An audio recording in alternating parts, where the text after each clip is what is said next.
بسم اللہ الرحمن الرحیم۔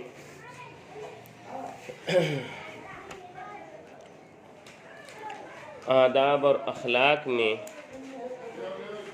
یہ بات تو ہم عرض کرتے رہے، اتحاد و اتفاق ہونا چاہیے، قوانین کی پاسداری ہونی چاہیے۔ اس میں جو ایک سب سے اہم چیز ہے نا، دیکھیں اسلام میں اہم لوگ عموماً سوال کرتے ہیں میرے حقوق کیا ہیں؟ صحیح ہے، میں اپنے حقوق دوسروں سے کس طرح لوں؟ اسلام کا کانسیپٹ یہ نہیں۔ اسلام کا کانسیپٹ یہ ہے کہ تمہارے ذمہ دوسروں کے کیا حقوق ہیں، اپنے حقوق ادا کرو، دوسروں سے اپنے حقوق ادا کرنے میں سختی نہ برتو، اپنے حقوق معاف کرو۔ صحیح ہے نا؟ جب یہ معاملات آ جاتے ہیں تو گھر سکون کا گہوارہ بنتے ہیں، ہر شخص اپنے حقوق ادا کرنے کی کوشش کرتے ہیں، اور اگر اپنے حقوق لینے کی بات ہوتی ہے کہ میرا یہ حق ہے تم میرے ساتھ یہ کرو، میرے ساتھ یہ کرو، میرے ساتھ یہ کرو، تو پھر اگلا آدمی کہتا ہے بھائی میرے حقوق آپ دیتے نہیں ہیں، تو اس سے پھر لڑائی جھگڑے کا ماحول ہوتا ہے، ایک دوسرے کے خلاف رنجشیں ہوتی ہیں۔ اچھا، گھر کے علاوہ چند ایسے لوگ ہیں جن کے حقوق ادا کرنا بھی اگرچہ ہمارے تعلقات نہ ہوں وہ ہم پر لازم ہوتے ہیں۔ صحیح، ان میں سے میں آپ کو صرف 4 حقوق کے متعلق بتاؤں گا۔ نمبر 1 یتیم کے حقوق، نمبر 2 بیوہ کے حقوق، نمبر 3 معذور افراد کے حقوق، نمبر 4 مسافر کے حقوق۔ ٹھیک ہے، تو سب سے پہلے میں انشاءاللہ آپ کو حقوق العباد کا معنی اور مفہوم بتاؤں گا کہ حقوق العباد ہے کیا۔ اس کے بعد عرض کروں گا کہ بھائی یہ جو یتیم، بیوہ ہیں، معذور ہیں، مسافر ہیں، ان کے حقوق کیا کیا ہیں، حدیث میں کون کون سے حقوق بیان ہوئے، تو پھر اس کا نتیجہ کیا نکلے گا کہ آپ انشاءاللہ عز و جل ان حقوق کو ادا کرنے کے قابل ہو جائیں گے، اور نیت کر لیں گے کہ انشاءاللہ ہم یہ حقوق ادا کریں گے۔ حقوق جمع حق کی، حقوق جمع حق کی، اور عباد جمع عبد کی۔ عباد جمع ہے، مطلب یہ ہے، اچھا عبد یعنی بندہ، عبد یعنی حکم کا تابعدار، غلام۔ ہم سب کس کے بندے ہیں؟ اللہ کے۔ دیکھیں رسول اللہ صلی اللہ علیہ وسلم کی جو مقام تعریف ہوئی ہے نا، اس میں مقام عبدیت ذکر کر دی ہے اللہ نے، کہ جس کو مقام عبدیت نصیب ہو گئی نا، یہ بندے اور مخلوق کے درمیان سب سے اعلیٰ مقام ہے۔ بندے اور اللہ کے نزدیک، بندے اور مخلوق نہیں، بندہ اور خالق کے درمیان سب سے اعلیٰ مقام کیا ہے؟ مقام عبدیت۔ چنانچہ معراج کا ذکر ہو رہا ہے، سبحان الذی اسری بعبدہ لیلا من المسجد الحرام، پاک ہے وہ ذات جس نے اپنے بندے کو، حالانکہ مقام تعریف ہے نا، پہلا کلمہ وَأَشْهَدُ أَنَّ مُحَمَّدًا عَبْدُهُ وَرَسُولُهُ۔ اسلام قبول کرنے والے کے لیے پہلا کلمہ کون سا ہے؟ أَشْهَدُ أَن لَا إِلَهَ إِلَّا اللَّهُ وَأَشْهَدُ أَنَّ مُحَمَّدًا عَبْدُهُ وَرَسُولُهُ۔ جب مقام عبدیت نصیب ہو گیا نا، یہ کیا ہو رہا ہے؟ ڈائس کو کیل لگا رہے ہیں، اللہ اکبر۔ مقام عبدیت، بندہ بن جانا۔ کیا بن جانا؟ جو شخص بندہ بننا سیکھ گیا وہ کامیاب ہو گیا، جو شخص بننا سیکھ گیا وہ کامیاب ہو گیا۔ حقوق ایسی چیز جو آپ پر ثابت ہے، حق کا یہ حق یعنی ثابت ہونا، صحیح ہے نا، ایسی چیزیں جو آپ کے ذمہ لازم ہیں، ثابت ہیں۔ تو حقوق العباد کا کیا مطلب ہو گیا؟ اللہ کے تمام بندوں کے حقوق ادا کرنا۔ صحیح، ہر شخص کے حقوق. تو ہم بھی بندے ہیں، دوسرے بھی بندے ہیں، تو ایک بندے کے دوسرے پر کیا حق ہیں، اس کو کیا کہا جاتا ہے؟ حقوق العباد. حقوق آپ صلی اللہ علیہ وسلم نے جتنی تعلیمات دیں، قرآن پاک میں جتنی تعلیمات آئی ہیں، ارشادات ہیں آپ صلی اللہ علیہ وسلم کے، ان کو 2 حصوں پر آپ تقسیم کر سکتے ہیں. ایک وہ جن کا تعلق بندوں پر ہے اللہ کی جانب سے، اللہ کی یعنی اللہ کے حقوق ہیں، پھر وہ اللہ ہے، رسول اللہ ہے، کتاب اللہ ہے، بیت اللہ ہے، سمجھ آ رہی ہے، آخرت ہے، کچھ بھی ہے، یہ حقوق اللہ ہے. حقوق جس میں آپ صلی اللہ علیہ وسلم نے فرمایا ہے، بتلایا ہے کہ بندوں پر اللہ کے کیا کیا حقوق ہیں. سمجھے؟ اللہ کے ساتھ شرک نہیں کرنا، اللہ کے غیر سے مانگنا نہیں ہے. اللہ کے جتنے نام ہیں نا صفاتی، وہ پڑھو، آپ کو پتہ چلے گا کہ اللہ کے حقوق کیا کیا ہیں. هو الرزاق، عطا صرف وہی کرتا ہے. ذوالجلال، روب الدبدبہ، اسی کا حق. والاکرام، عزتیں بخشنے والا صرف اللہ. رحمان، کسی پر کوئی مہربانی کرتا ہے تو صرف اللہ کرتا ہے. الرحیم، کسی سے درگزر کرے گا تو وہی کرے گا. الرحمن، اذا سئل اعطى، جب اس سے مانگا جاتا ہے وہ عطا کرتا ہے. الرحیم، اذا لم يسأل یغضب، جب اس سے نہ مانگا جائے تو ناراض ہو جاتا ہے. اللہ کے نام پڑھو، سمجھ آئی؟ والوارث، اللہ ہر چیز کا مالک ہے.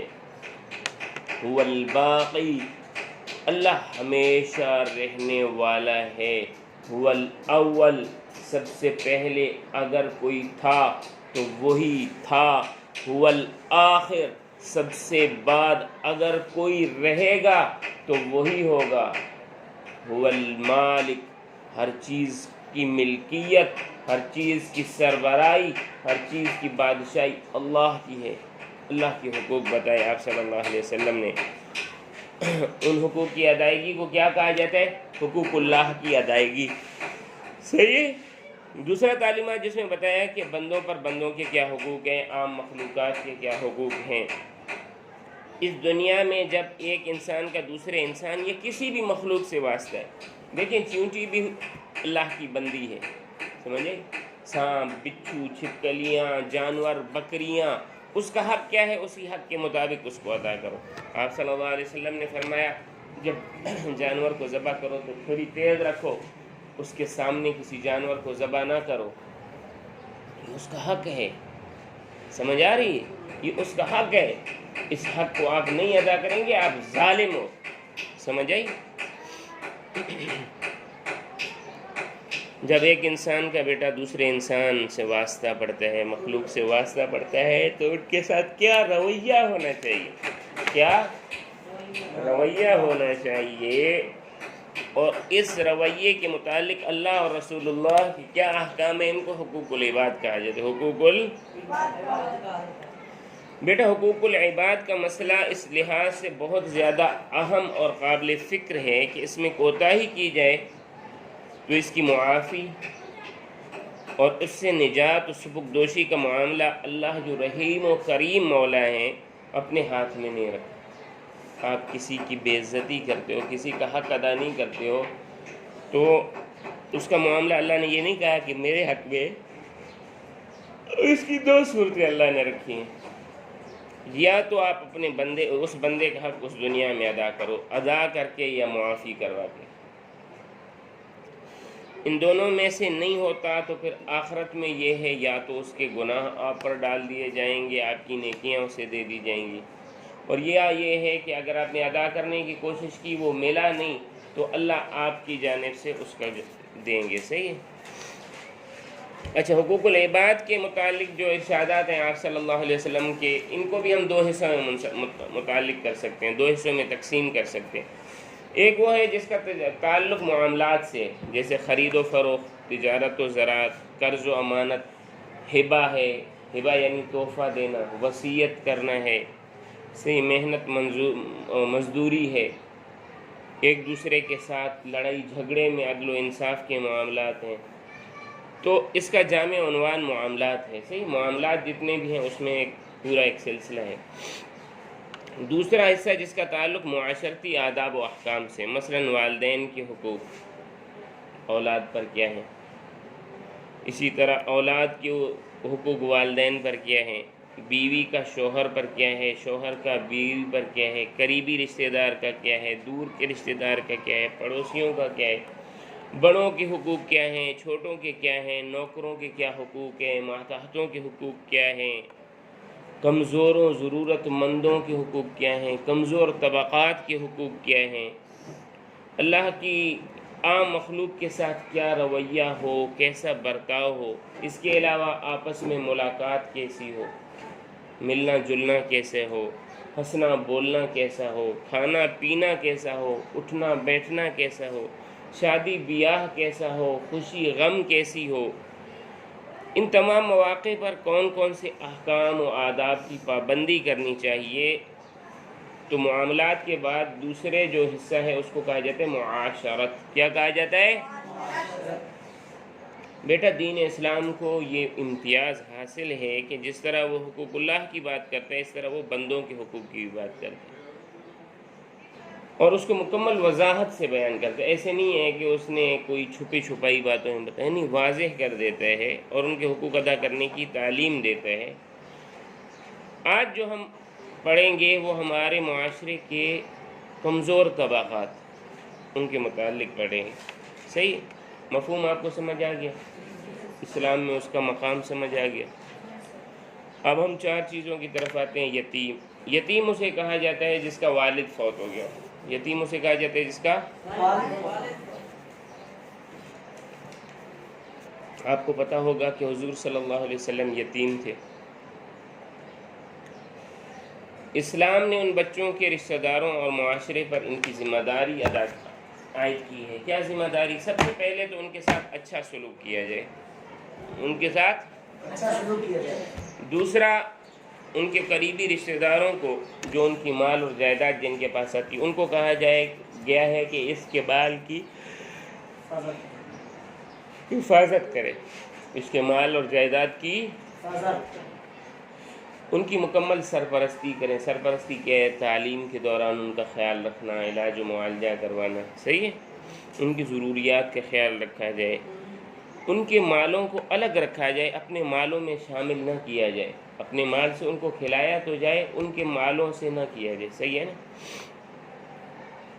اچھا، جب وہ جوان اور ذمہ دار ہو جائیں تو ان کا مال ان کے حوالے کر دیا جائے. اگر خوف ہے کہ ان کا مال ضائع ہو جائے گا تو پھر ان کے مال سے کاروبار کیا جائے. پھر کاروبار کے بقدر کچھ نہ کچھ نفع اپنے لیے بھی رکھا جا سکتے ہیں مگر اس کو کھایا نہ جائے. صحیح ہے نا؟ اور اگر خدا نخواستہ وہ کبھی بھی اس قابل نہیں ہوتے، ذمہ دار نہیں ہوتے کہ دماغی طور پر معذور ہیں، مجنون ہیں، تو تب بھی پوری زندگی ان کی حفاظت کرنے کا حکم ہے. صحیح ہے؟ اسی طرح ان کی شادی بیاہ کا انتظام بھی ان کے سرپرست کے ذمہ. ٹھیک ہے؟ اچھا، یہ میں نے ان کا حق بتا دیا. شریعت میں اس کے متعلق کوئی حکم آیا ہے یا نہیں؟ یعنی اس کی فضیلت کیا ہے؟ یتیم کی کفالت کی فضیلت کیا ہے؟ یعنی اس کی کفالت یعنی تعلیم و تربیت ہے، قیام و طعام ہے، ضروریات زندگی، اس کی جائیداد وغیرہ کی نگرانی، اس کو کفالت کہا جاتا ہے. سمجھ آئی؟ آپ صلی اللہ علیہ وسلم نے فرمایا من قبض یتیما من بین المسلمین الی طعامہ و شرابہ ادخلہ اللہ الجنہ. جس نے مسلمانوں میں سے کسی یتیم بچے کو لیا اور اپنے کھانے پینے میں شریک کیا، اللہ تعالیٰ اس کو لازماً جنت میں داخل کریں گے. اسی طرح آپ صلی اللہ علیہ وسلم نے فرمایا، یہ میری طرف دیکھو، انا وکافل الیتیم لہو او لغیرہ فی الجنت ہاکذا واشار بالسبابۃ والوسطی وفرج بینہما شیئا. آپ صلی اللہ علیہ وسلم نے فرمایا میں اور اپنے یا پرائے یتیم کی کفالت کرنے والا جنت میں اس طرح ہوں گے. یوں انگلیوں کو یوں رکھا، نظر آ رہی ہے؟ دونوں انگلیاں، تشہد کی انگلی، درمیان کی انگلی رکھی اور ان کے درمیان میں ہلکا سا فاصلہ رکھا. صحیح ہے؟ آپ صلی اللہ علیہ وسلم نے بتایا جتنا تھوڑا سا فاصلہ اور فرق تم میری ان دو انگلیوں میں دیکھتے ہو، بس اتنا ہی فاصلہ میرے اور اس مرد مومن کے مقام میں ہوگا جو اللہ کے لیے اس دنیا میں کسی یتیم کی کفالت اور پرورش کا بوجھ اٹھائے گا. پھر وہ یتیم اپنا ہے، جیسے بھائی کا بیٹا ہو گیا، بھانجا ہو گیا، بھتیجا ہو گیا، پوتا ہو گیا، سمجھ آئی؟ یا پرایا ہے جس کے ساتھ رشتہ داری کا کوئی تعلق نہیں ہے، دونوں کے لیے حکم ہے. اسی طرح ترمذی میں آتا ہے آپ صلی اللہ علیہ وسلم نے فرمایا جس شخص نے کسی یتیم کے سر پر صرف اللہ کے لیے ہاتھ پھیرا، محبت سے اللہ کے لیے ہاتھ پھیرا، تو اس کے ساتھ جتنے بھی اس کے بالوں پر اس کا ہاتھ گیا ہے نا، ہر بال کے حساب سے اس کے لیے نیکیاں ہوں گی. سمجھ آ رہی؟ آپ صلی اللہ علیہ وسلم نے فرمایا مسلمانوں کے گھرانوں میں بہترین گھرانہ وہ ہے جس میں کوئی یتیم ہو اور اس کے ساتھ اچھا سلوک کیا جائے، اور مسلمانوں کے گھروں میں بدترین گھر ہے وہ ہے جس میں کوئی یتیم ہو اور اس کے ساتھ برا سلوک کیا. سمجھ آئی؟ یتیم کے حقوق سمجھ آ گئے، فضیلت سمجھ آ گئی. اس کے بعد بیوہ. معاشرے کے جو محروم اور کمزور افراد ہوتے ہیں ان میں سے ایک بیوہ ہے. چونکہ بیوہ عورت بھی اپنے سرپرست یعنی شوہر کے سہارے سے محروم ہو جاتی ہے، ٹھیک ہے؟ اس لیے اسلام نے بیوہ عورتوں کے حقوق متعین کر کے انہیں بے سہارا ہونے سے بچایا ہے، ٹھیک ہے؟ سب سے پہلے اسلام نے کیا حق دیا ہے کہ بیوہ کی کفالت کے لیے اسلام نے شوہر کی جائیداد میں اس کا کچھ حصہ مقرر کیا ہے. صحیح ہے؟ دوسرا، اسلام نے بیوہ عورت کے فوت شدہ شوہر کی سوگ کی عدت مقرر کر دی ہے کہ پوری زندگی آپ عدت نہیں گزاریں گے. دوسرے مذہب دیکھیں نا، ستی کا ہے، ساری عمر شادی نہیں کرتے. تو اسلام نے کہا نہیں، بس 4 ماہ 10 دن، 4 ماہ 130 دن، 130 دن تک آپ سوگ کریں. اس کے بعد سوگ کرنے کی اجازت نہیں ہے. عدت کے بعد وہ اپنی مرضی سے دوسرا نکاح کر سکتی ہے، رشتہ داروں کو منع کرنے کی اجازت. آپ نے بیوہ عورتوں کے ساتھ نکاح فرما کر اسے سنت بھی بنائے. آپ صلی اللہ علیہ وسلم نے فرمایا السائی علی الارملۃ والمسکین کالمجاہد فی سبیل اللہ واحسبہ قال کالقائم لا یفطر والصائم لا یفطر. کالقائم لا یفطر کالقائم لا یفطر والصائم لا یفطر. صحیح ہے؟ مقصد یہ ہے کہ کسی بیوہ عورت یا کسی مسکین حاجت مند کے لیے دوڑ دھوپ کرنے والا بندہ اللہ کے نزدیک اجر و ثواب میں اللہ کے راستے میں جہاد کرنے والے بندے کی مثال ہے.